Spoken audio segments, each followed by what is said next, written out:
नमस्कार, बहुत बहुत स्वागत है आप सभी का डीडी न्यूज के इस खास कार्यक्रम इस वक्त में। मैं हूं निखिल सिंह और इस वक्त में हम तमाम उन खबरों को आपके सामने लेकर आए हैं जिनको जानने को लेकर आपके मन में जिज्ञासा है, जिनके पीछे का एजेंडा क्या है, हिडन एजेंडा क्या है।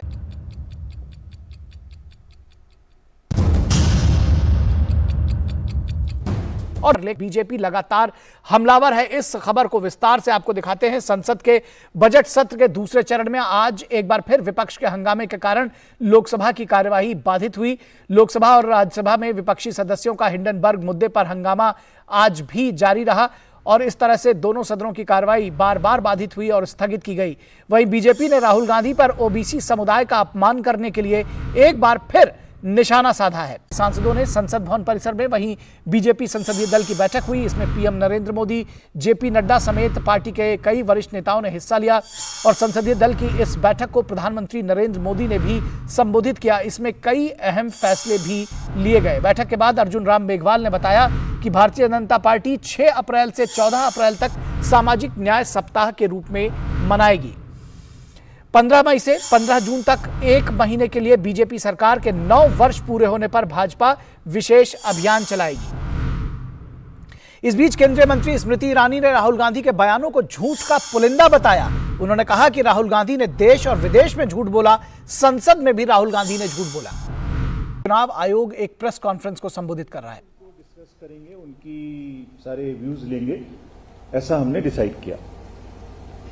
अधिकांशतः जो कमीशंस हैं वो रिपोर्ट तैयार करने के बाद उसको पब्लिक डोमेन में डालने के बाद उस पर 1 महीने का ऑब्जेक्शंस या सजेशंस मंगाने के बाद विजिट करते हैं। लेकिन हमने एक बार पहले और एक बार उसके बाद भी करेंगे ताकि प्रोसेस को और ज्यादा और सबकी सहमति से कर सकें and we can make more participatory. So that is why we decided to come first. सभी स्टेक होल्डर्स की social, cultural, historical, political concerns को सुनकर और यथासंभव एज फार एज पॉसिबल उनको इंटीग्रेट करते हुए, उनको समावेश करते हुए ही डिलिमिटेशन जैसी क्रिटिकल प्रोसेस को आगे बढ़ाएगा। हमारी ये अप्रोच, हमारी जो आने वाली कार्यशैली है डिलिमिटेशन की, कि that we would be always talking to the stakeholders, will be doing it with transparency, इसी को रिफ्लेक्ट करती है और प्रदर्शित करती है। फ्रेंड्स, राजनीतिक दल लोकतंत्र में मतदाता के अपने संबंधित समूहों का, what ever constituency groups they represent, का प्रतिनिधित्व करने वाले सबसे महत्वपूर्ण इंटरमीडियरीज होते हैं। They are very critical stakeholders in the delimitation exercise also, having wisdom and pulse on the ground to highlight critical issues and feedback. And in addition, the civil societies, various organizations, stakeholders, संगठन, इनका भी बहुत ही महत्वपूर्ण योगदान है इसमें। तो last 2 days में कमीशन ने 9 रिकॉग्नाइज्ड और political parties, national and regional, और उनके सबके विचारों को हमने बहुत ध्यान से सुना है, नोट किया है। इस दौरे में आने से पूर्व सभी राजनीतिक दलों, संगठनों या जो हमसे मिलना चाहे उसके लिए हमने एक न्यूज़पेपर में एडवर्टाइजमेंट भी दिया था, उनको आमंत्रण भी दिया था। We invited them all that if whosoever wants to meet us can meet us, take time. So recognised national and state parties जो हमसे मिली, उनमें just to report through you, all India Trinamool Congress, Bharatiya Janata Party, Communist Party of India CPIM, Nationalist Congress Party, Asom Gana Parishad, AIUDF, Bodoland People's Front, United People Party Liberal, and 3 more registered political parties, namely Assam Jatiya Parishad, Lok Raksha Party and Raizor Dal also met the commission and submitted their representations. Assam राज्य के विभिन्न दूर दराज क्षेत्रों से, काफी दूर से, जो भी लोअर असम, अपर असम, नॉर्थ, साउथ से लगभग 60 सिविल ऑर्गेनाइजेशंस और सामाजिक संगठनों ने कमीशन से मुलाकात की और अपने सुझाव हमारे सामने रखे। इन संगठनों में मुख्यतः बोडोलैंड ऑर्गेनाइजेशंस, स्टूडेंट्स यूनियंस, विभिन्न समुदायों जैसे तीवा, गोरखा, अहोम, अनुसूचित जाति forum, various social welfare organisations, जातीय संसद, साहित्य सभा तथा महिला संगठनों ने भी अपने सुझाव कमीशन के समक्ष रखे और ये सभी संगठन across the length and breadth of the Assam है, जो upper Assam, lower Assam, north and central Assam, hill areas, plain areas सबको रिप्रेजेंट कर रहे थे. So we have been able to get very good suggestions and comments of aspirations of the people across the length and breadth of the state.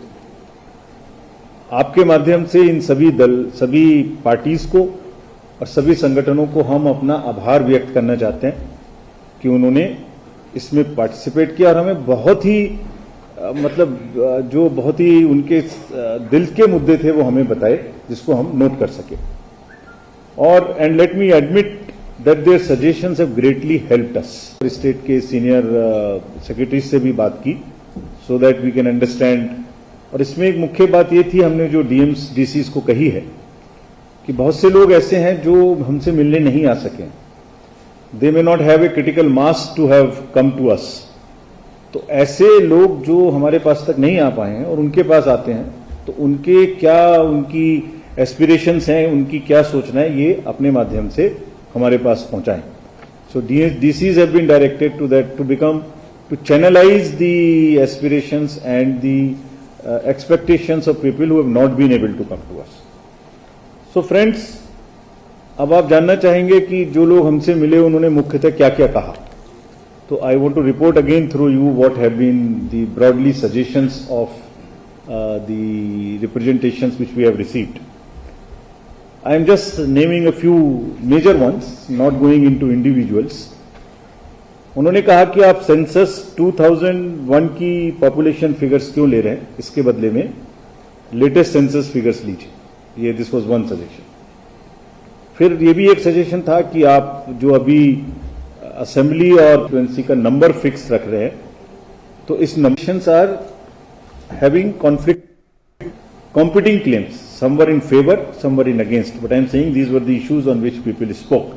So some these constituencies, there was one suggestion which said that lower Assam जहां पर जनसंख्या की कम वृद्धि हुई है और areas के मुकाबले में, वहां उचित प्रतिनिधित्व देने के लिए एसीपीसीज में 30% वेरिएशन का प्रावधान होना चाहिए, इसको बढ़ाइए. Only in upper Assam. Then ये भी प्रश्न लोगों ने पूछा कि ये डिलिमिटेशन की एक्सरसाइज जो 2008 में बंद हुई थी, तो इसको आपने क्यों तुरंत से शुरू किया. फिर delimit already due in 2026 across the country, तो असम डिलिमिटेशन आप क्यों कर रहे हैं 2026 के बाद, क्यों नहीं कर सकते. No constitution of separate delimitation commission as was done in JNK, तो why election commission is doing it. हो सकता है ये सब प्रश्न आप लोग भी पूछने वाले हो मुझसे, जिनको मैं पहले ही अपने से लिस्ट कर रहा हूं और जवाब भी दूंगा इनका. Then impact of delimitation exercise on the 6th scheduled area and how do we kind of reconcile this these concerns. And कुछ लोगों ने ऐसा भी कहा कि कोई ड्राफ्ट तो पहले से ही बन के तैयार है और वो ड्राफ्ट सब में घूम रहा है, तो ऐसा तो नहीं है कि मतलब वो पहले से बन गया है और या पहले से कोई पुराना ड्राफ्ट है. People talked about some draft which is in circulation that it will happen, this will be reserved, this will not be reserved, this is what will happen. So I thought these are the major issues through which what others said.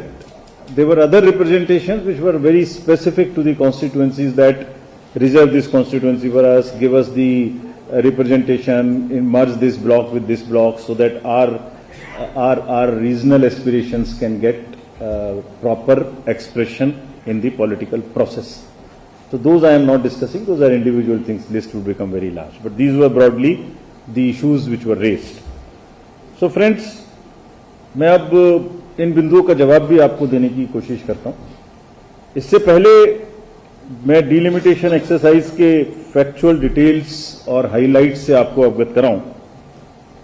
I want to emphasize and assure all of you and through your medium, which is a very powerful medium, and which is actually the only medium for us to reach with due consideration all the suggestions which have been received by us, and as far as possible कानूनी दायरे में रहते हुए principles of equity के तहत सभी suggestions को delimitation proposal में समावेशित करने का, इंक्लूड करने का, जगह देने का, एकोमोडेट करने का हम भरपूर प्रयास करेंगे, बिल्कुल सिंसियर प्रयास करेंगे. The consultation, let me admit here and emphasize, during the entire process would be the key. Disclosures and consultation. So that इतने दिन के बाद जो ये एक्सरसाइज हो रही है ये सबको पता रहे, कोई रूमर्स की गुंजाइश न रहे और सबकी भावनाएं और बातें हमारे पास तक पहुंचती रहें.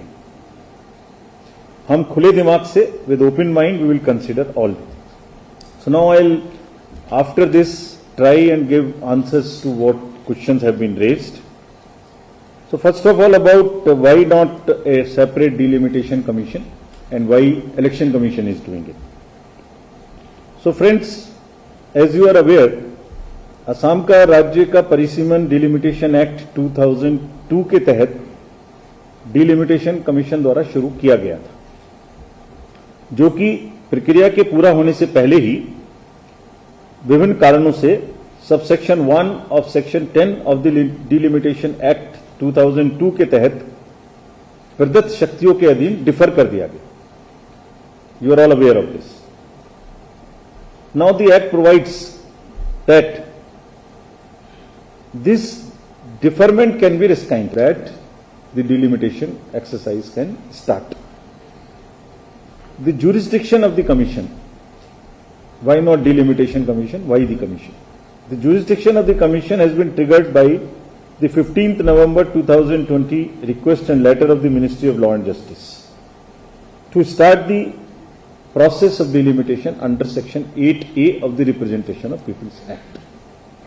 So section 8A of the Representation of People's Act prescribes and provides that section 9(1) and read along with section 9(1)(c) and D of the Delimitation Act mandates the Election Commission of India to do the exercise of delimitation for the 4 states here, as and when it is so mandated and as and when the deferment is rescinded. And in this case, this trigger happened when the Ministry of Law wrote to us on 15th November 2022.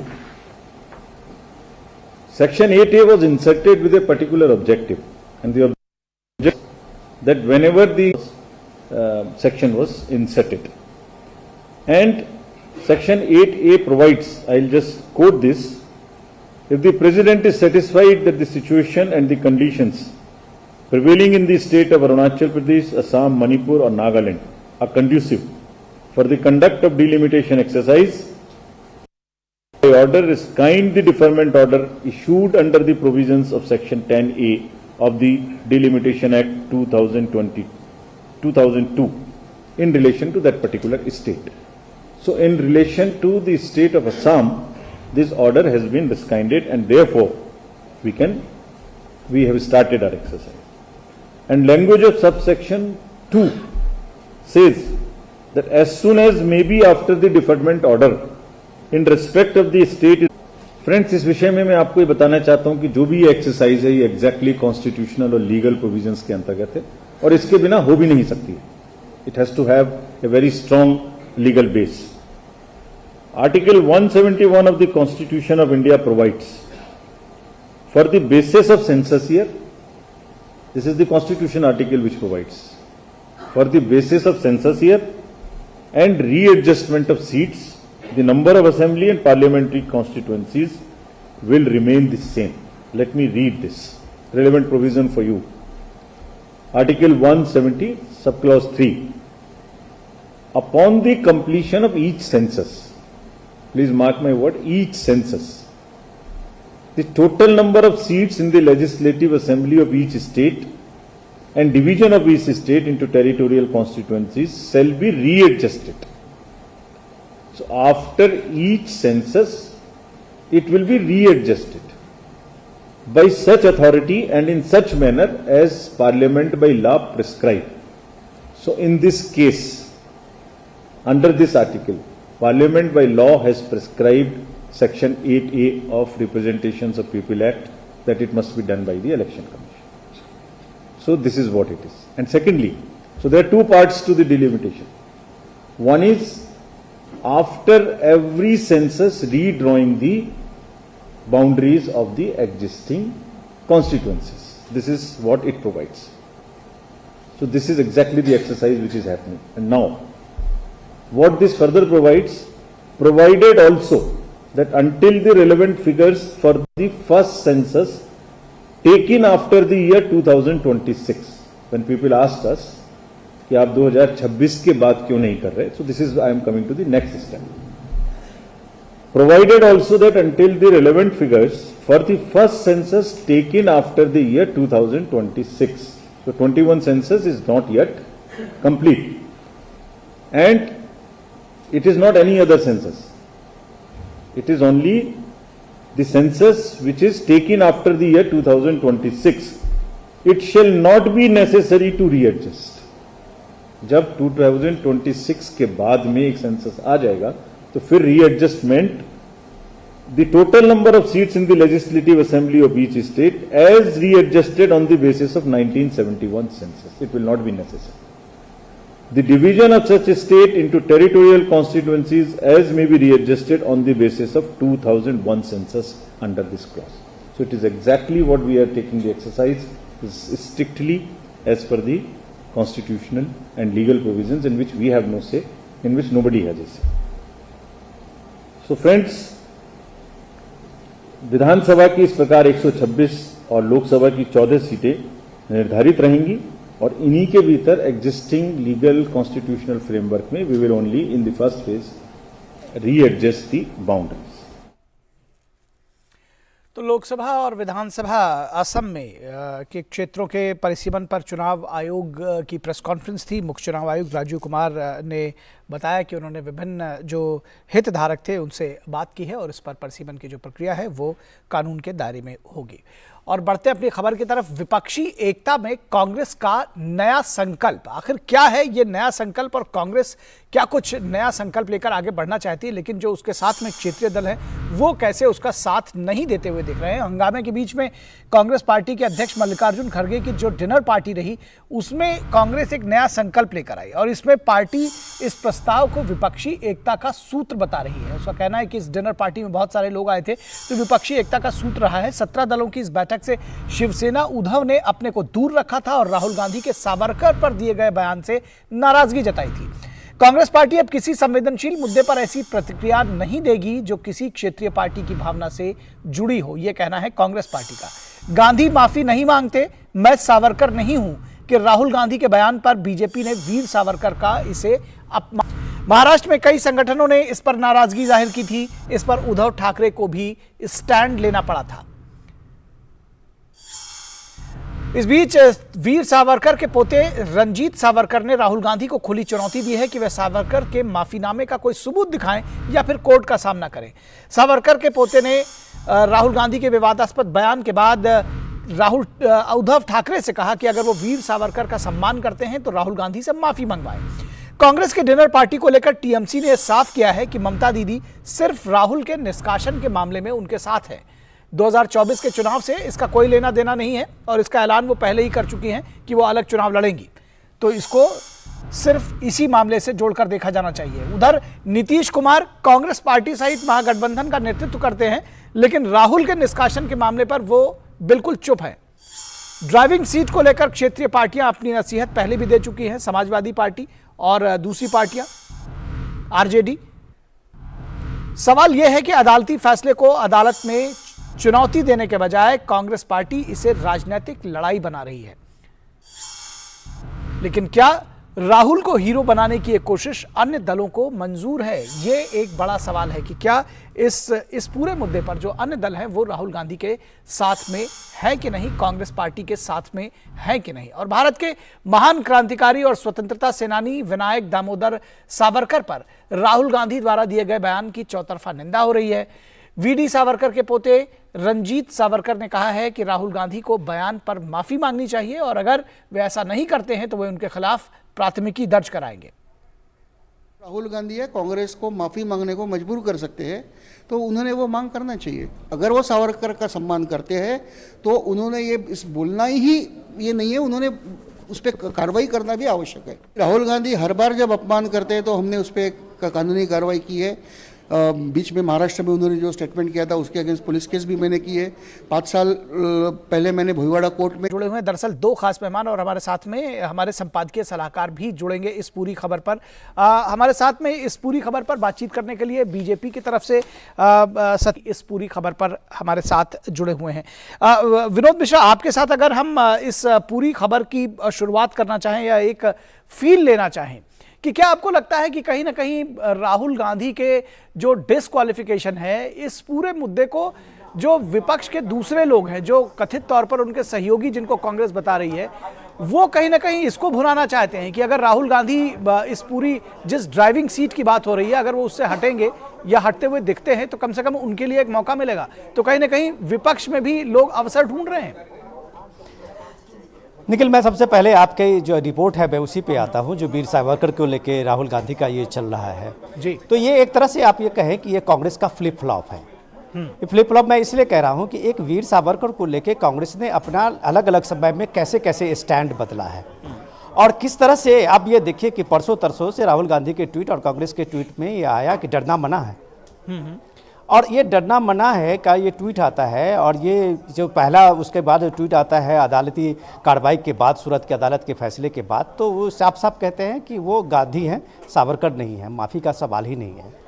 तो अब ये सवाल है कि इन सब चीज़ों के करते करते जब कल डिनर पार्टी थी जो मल्लिकार्जुन खड़गे अपने आवास पे उन्होंने बुलाया था, 17 के लगभग पार्टियां रीजनल पार्टी से लेके और सारी पार्टियां वहां जमा हुई थी।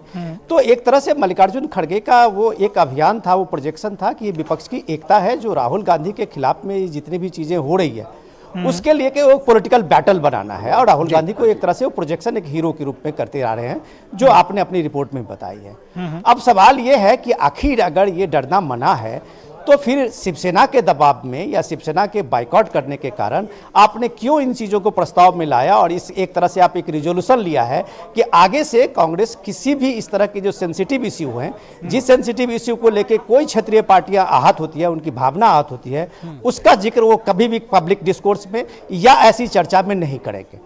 तो इट मीन्स कि ये डरना मना है का जो आपका नैरेटिव्स था और इट मीन्स जो वो चीजें जो सावरकर लेके जो आपका नैरेटिव्स था वो एक झटके में विपक्षी एकता के नाम पे आप डाइल्यूट कर लेते हैं, क्योंकि आपको शिवसेना का महाविकास आघाड़ी का वहां पे दबाव है जी।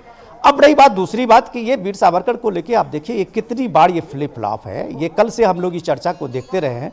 मैं थोड़ी सी इसकी भूमिका में आपको और पीछे देखूं कि अब सबसे पहले इंदिरा गांधी ने 1966 में शायद मुझे जहां तक याद है वीर सावरकर का देहांत हुआ था, तो इंदिरा जी सबसे पहले उनके नाम पे स्टाम्प जो पोस्टल स्टाम्प था उन्होंने बड़े कटआउट को पार्लियामेंट में लगा रहे थे जी। तो उस समय में उनकी तुलना की गई थी कि ये सावरकर जो है वो एक तरह से उन्होंने अंग्रेजों के सामने में झुके हैं, माफी मांगे हैं और इसलिए उनको इतने राष्ट्र नायक के रूप में, वीर सावरकर के रूप में, स्वतंत्र वीर सावरकर के नाम में महिमा मंडित नहीं करना चाहिए।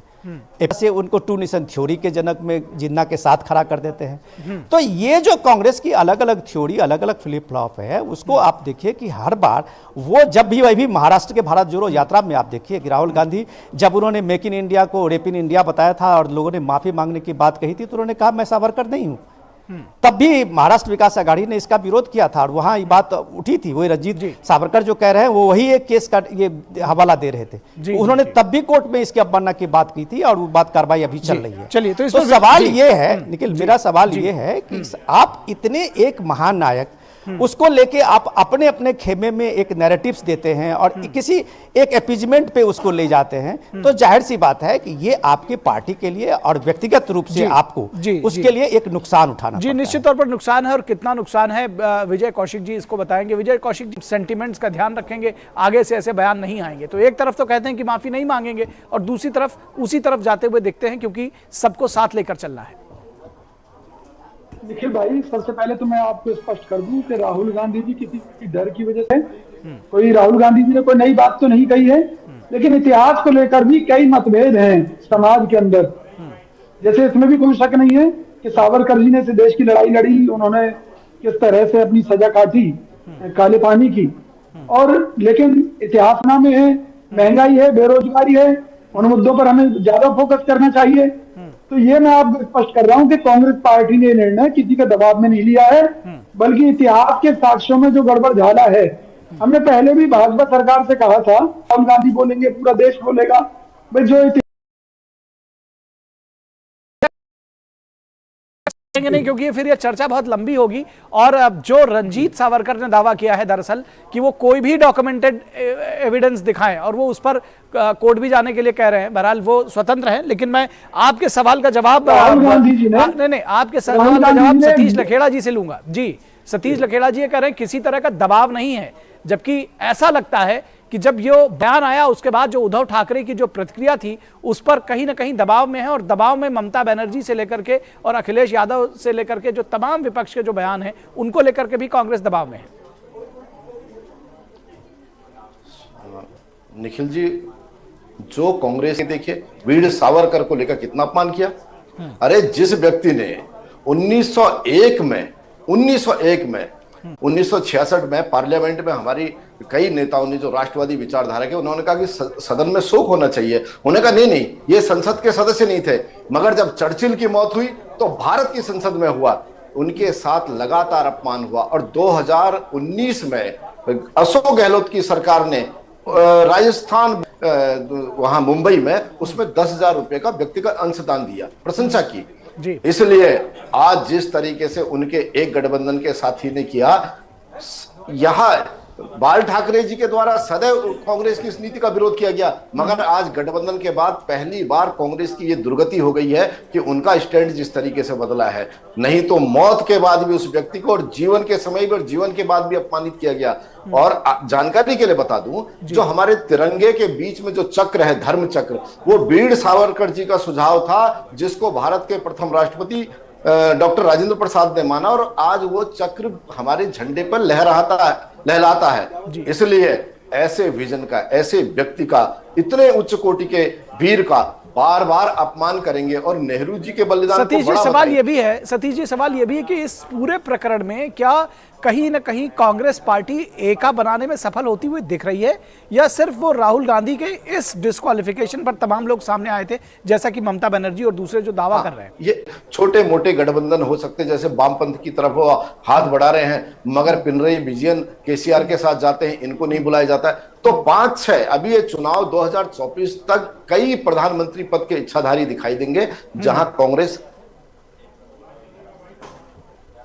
जी चलिए, आपकी आवाज सतीश जी, आपको रोकना चाहूंगा, आपकी आवाज हम तक नहीं पहुंच रही है, तो आपको दोबारा कहेंगे। विजय कौशिक जी, आपसे इससे पहले कि आप अपने सवाल का जो अपनी बात रखना चाह रहे हैं वो बात बताएं, लेकिन उसके साथ साथ ये भी समझना चाहेंगे कि क्या आपको लगता है कि कांग्रेस कहीं ना कहीं जो बाकी उसके सहयोगी दल, जो एक समय था जो कांग्रेस के पीछे चला करते थे, और तमाम जब इस तरह के मोर्चे बनते थे वो कांग्रेस के बिना संभव नहीं थे, लेकिन शायद अब उसको एक मोर्चा बनाने के लिए तमाम, जिसको कहते हैं कि दर की ठोकरें खाना, उस स्थिति पर पहुंच गई कांग्रेस, तमाम सारे दलों के पास जा रही है, कोई कभी एब्सेंट हो जा रहा है किसी मुद्दे पर, कभी कोई एब्सेंट हो जा रहा है, वो कह रहा है कि इस मुद्दे पर तो हम आपके साथ में हैं, लेकिन चुनाव साथ नहीं लड़ेंगे। निखिल भाई, कांग्रेस पार्टी ये जानती है, हमारे सभी नेतागण। तो सतीश लखेड़ा जी भी इस पर जाहिर सी बात है वो भी जवाब देना चाहेंगे, इसलिए मैं इस चर्चा को यहीं तक रखूंगा। मैं एक सवाल जरूर लेकर जाऊंगा अपने संपादकीय सलाहकार। मैं उसी की बात से आता हूं पहला, कि वो कह रहे थे कि ये सारे आम आदमी पार्टी या ममता बनर्जी या सारे जो पॉलिटिकल पार्टी अभी इनके डिनर पार्टी में आ रहे हैं, या वो काला कपड़ा पहन के पार्लियामेंट में प्रदर्शन कर रहे हैं, वो शायद उनकी एक मजबूरी ईडी भी है। तो ये बात, इस बात को विजय जी स्वीकार करते हैं कि ये विपक्षी दलों का कोई अपनी विचारधारा की अपनी ये गठबंधन नहीं है, ये उनकी कहीं ना कहीं कोई मजबूरी है। अगर आम आदमी पार्टी अगर इनके साथ में कदम ताल करते हुए विजय चौक तक वो प्रदर्शन में जा रही है, तो डेफिनेटली वो जो विजय जी कह रहे थे कि शायद वो ईडी का ही कुछ इस तरह का खौफ है उन पे, क्योंकि ये मोदी सरकार भ्रष्टाचार के खिलाफ में कार्रवाई करते हुए दिखती है और इसे दिखने के चक्कर करते हुए दिखती है। और इसे दिखने के चक्कर में आप ये देखिए, शायद उनको याद भी होगा कि अभी तक ईडी की कार्रवाई में ममता बनर्जी के 2 मंत्रियों का इस्तीफा हो चुका है, 2 मंत्री जेल, अभी नोटों की वो लोगों के सामने में आया जी जी जी जी। तो ये सब ईडी की कार्रवाई है। तो आप भ्रष्टाचार बनाम भ्रष्टाचार का ये मुद्दा लेके कि, लेकिन हमारा जो आज का डिस्कशन है, मैं हम अपने जो हमारे मेहमान हैं मैं चाहूंगा कि वो लोग इस डिस्कशन पे आए कि भाई ये सीधे सीधे जो ये राहुल गांधी का जो ये डिस्क्वालिफिकेशन का मामला है वो अदालती मामला है। सूरत कोर्ट से राहुल गांधी के जज के ऊपर जवाब है, कम से कम इसको ऑन एयर तो नहीं कहते आप आकर, लेकिन चलिए सुन तो लीजिए। जी जी जी एक सवाल आप विजय जी दबाव रहा हो, क्योंकि जिस तरह से सुप्रीम कोर्ट के पूर्व न्यायाधीश को भाजपा ने, चलिए ये अब न्यायाधीशों का अपॉइंटमेंट के मत आ जाइएगा। विनोद जी बहुत जल्दी से अपनी बात रखिए, उसके बाद मैं विजय जी के ही बात को थोड़ा सा जोड़ रहा हूं कि विजय जी जो कह रहे हैं कि अभी जो उनके ये पार्टी का जो मंथन है उससे ये बात निकल के आई है कि वो कह रहे थे कि कहीं उनके जो लीगल सेल है उनकी लीगल सेल से चूक हुई है, वो इस केस को अच्छी तरह से फाइट नहीं कर पाए।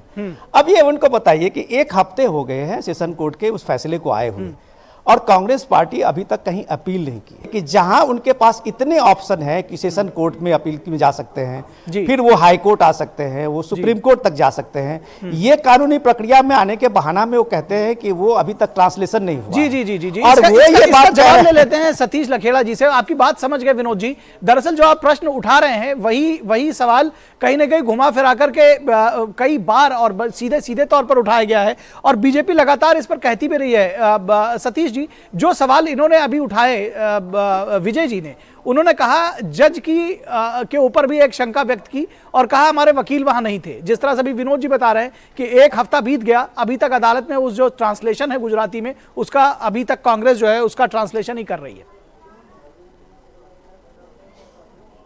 खुशी मनाई और कहा न्यायालय पे हमारा विश्वास है।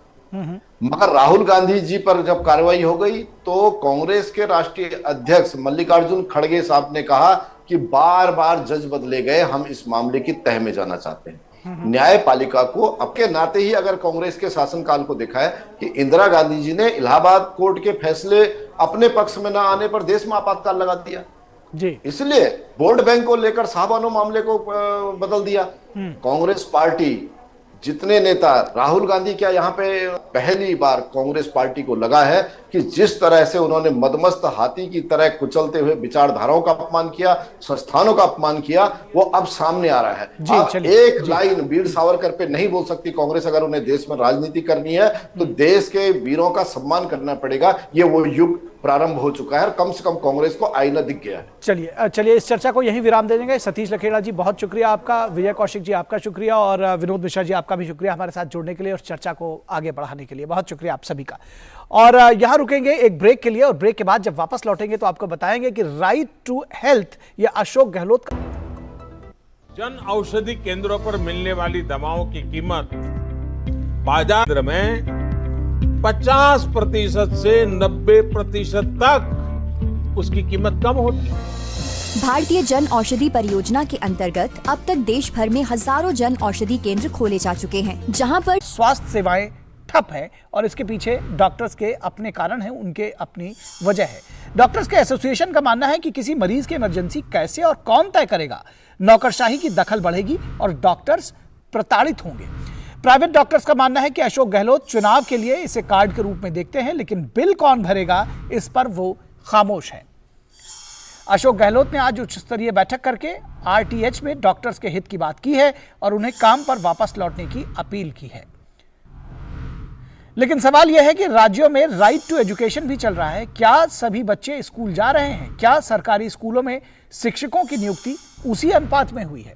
यानी हेल्थ सेक्टर में बुनियादी सुविधाएं बढ़ाने की जरूरत है। केंद्र सरकार ने आयुष्मान योजना के साथ कई मेडिकल कॉलेजेस और एम्स का निर्माण किया है, लेकिन अगर सिर्फ राइट टू हेल्थ का नारा दिया जाए तो यह बेमानी साबित होगा। यानी कि इसके साथ साथ जो हेल्थ के क्षेत्र में जो तमाम इंफ्रास्ट्रक्चर है उसको बढ़ाने की जरूरत है, डॉक्टर्स की जो संख्या है उसको बढ़ाने की जरूरत है। तो क्या कुछ डॉक्टर्स कह रहे हैं, आइए ये पहले सुन लेते हैं।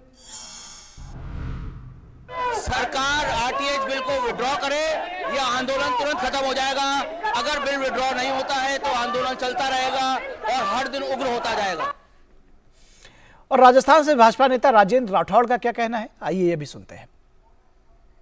आज राजस्थान इस वक्त हमारे साथ जुड़े हुए हैं। धर्मेश, कितना बड़ा संकट है सरकार के लिए, किस तरह से मैनेज हो रहा है और डॉक्टर्स का क्या कुछ कहना है?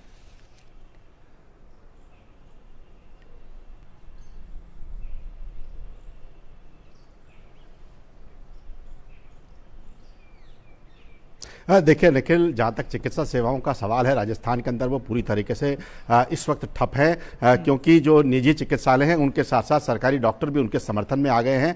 तो जो आज की परिस्थिति है उसमें ये कहा जा सकता है कि मरीज जो है वो इलाज के लिए दर दर भटक रहे हैं। जहाँ तक राइट टू हेल्थ का सवाल है, जैसा कि आपने कहा कि ये चुनावी वर्ष है, तो चुनावी वर्ष के अंदर ये राज्य सरकार की ओर से जो घोषणा की गई है, इसको लेकर जो खास करके निजी चिकित्सालय हैं उनमें बहुत सारे उनके एप्रीहेंशंस हैं। एक उदाहरण के तौर पर उनका ये मानना है कि मान लीजिए इसको राइट टू हेल्थ को आपने कंपलसरी तो कर दिया, लेकिन मान लीजिए किसी अस्पताल के पास अगर वो सुविधा उपलब्ध नहीं है, मान लीजिए कार्डियक का कोई कानून ये लागू होता है तो इलाज करना उसके लिए एक तरीके से मैंडेटरी हो जाएगा, और मीनवाइल उसके बीच में कोई घटना हो गई तो मरीज के परिजनों और चिकित्सकों के बीच में विवाद बढ़ेंगे। तो ऐसी परिस्थिति में उनका ये क्षेत्र में काम कर रहे हैं, उनके लिए एक नया संकट बनकर ये आएगा। निखिल जी निश्चित तौर पर किस तरह से राज्य सरकार इससे निपटने की कोशिश कर रही है, और जो एक तरह से कहीं ना कहीं जो डॉक्टर्स हैं उनको किस तरह से, उनका क्या कहना है और राज्य सरकार किस तरह से रिस्पॉन्ड कर रही है इस पर?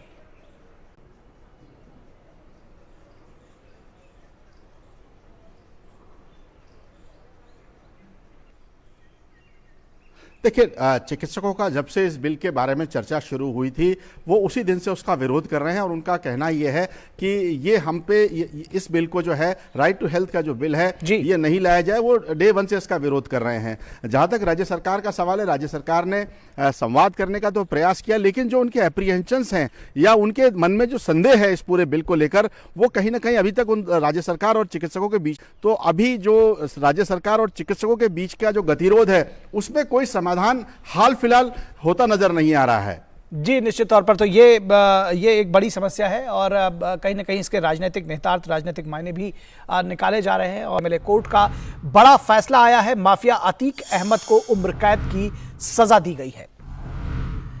इस पूरे मामले में माफिया अतीक अहमद, दिनेश पासी और खान शौकत हनीफ को उम्र कैद की सजा दी गई है। आजीवन कारावास दिया गया है।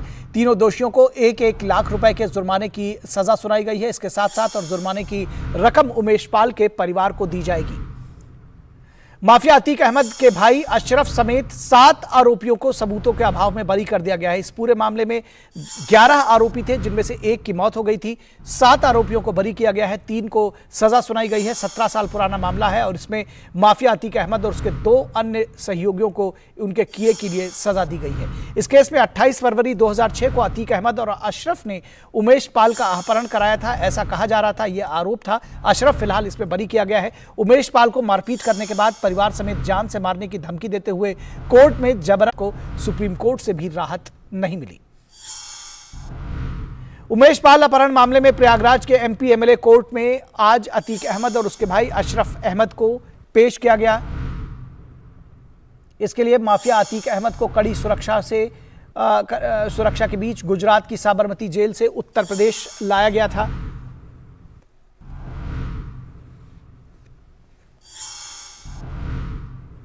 अतीक के अलावा बरेली जेल में बंद उसके भाई अशरफ को भी प्रयागराज लाया गया था। बीते दिनों प्रयागराज में दिन दहाड़े उमेश पाल की हत्या कर दी गई थी। अतीक और उसका भाई अशरफ इस मामले में नामजद आरोपी हैं। यूपी में अपराधी और सियासत के गठजोड़ ने कई गठजोड़ पैदा किए हैं, और कई माफिया डॉन इस गठजोड़ का लाभ उठाने में कामयाब रहे हैं। योगी राज में कराया जा रहा है इन ऐसे लोगों का कानून से सामना। सपा सरकार ने आतंकियों पर मुकदमे वापस लेने की प्रक्रिया की शुरुआत की थी। काशी, लखनऊ, गोरखपुर और अयोध्या में बम ब्लास्ट करने वाले आतंकियों पर तत्कालीन सपा सरकार मुकदमे वापस ले रही थी। बाद में सुनवाई के दौरान अदालत ने आतंकियों को फांसी और उम्र कैद की सजा सुनाई थी।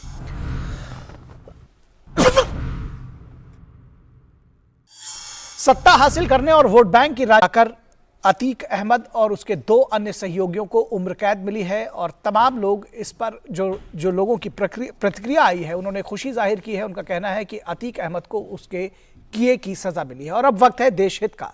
जारी रहे स्वच्छ भारत अभियान। स्वच्छता को लेकर व्यवहार परिवर्तन की क्रांति ने नई नई तकनीक का भी इजाद किया है, लेकिन जुगाड़ को लेकर हम खासे लोकप्रिय हैं। जब इनोवेशन की बात करते हैं तो वहां पर जुगाड़ भी आता है।